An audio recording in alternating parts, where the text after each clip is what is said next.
British voters said no to remaining in the European Union, and it was not nearly as close as expected. But unwinding decades of ties is not going to be easy or cheap, and Dan's here to explain. And Tim, Wall Street opens for trading in about 24 minutes. We're going to see some sharp drops, initially at least, in stock prices. One leader of the exit movement in the UK said June 23rd will go down in history as Britain's Independence Day. All the long-term effects aren't known yet. One noted economist said Britain would be permanently poorer as a result of yesterday's vote. But the outcome, as Lauren was talking about, not as close as the pre-election polling had indicated. We do know it'll take at least a couple of years for Britain to renegotiate trade, business, and political links with the now 27 countries remaining in the European Union. Britain becomes the first major country to leave the EU, which rose from the ashes of World War II as a way to promote stability, peace, and prosperity in Europe. British Prime Minister David Cameron campaigned hard for the UK to remain. He announced his resignation this morning, effective 2 or 3 months from now. I will do everything I can as Prime Minister to steady the ship over the coming weeks and months.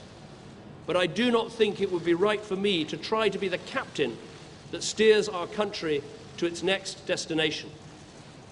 This is not a decision I've taken lightly, but I do believe it's in the national interest to have a period of stability and then the new leadership required.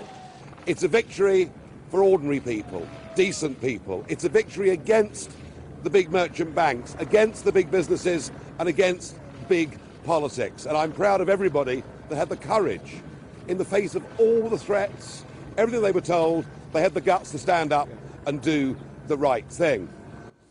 That's Nigel Farage, one of the leaders of the exit movement. As to who could succeed David Cameron as Prime Minister, could be this man, former London Mayor and the most prominent leader of the exit movement, Boris Johnson. He said young people in Britain can look forward to a more secure and prosperous future as the country takes back democratic control of its destiny. Now, in Scotland, Donald Trump was on hand this morning to open a golf course.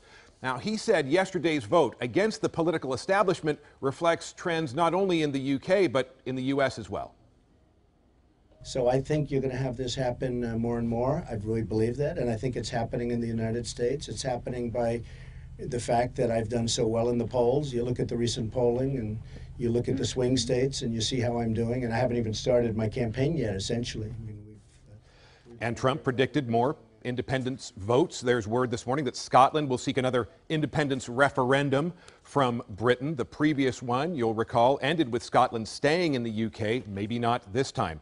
Okay, stock markets around the world today taking a hit. France currently down 8%. Japan's stock market closed down 8%. Germany down 6.6%. London Stock Exchange has gained some ground, gained some prices back. They're down 3.4%. The S&P 500 now, talking about the United States, S&P futures are down 3.4%, 71 points. Dow futures down close to 500 points, and NASDAQ futures down 152 points. Now, we'll see what happens today as the trading day progresses again, opening in about 20 minutes at 8:30. Reporting live, Dan Godwin. Back now to Tim and Lauren.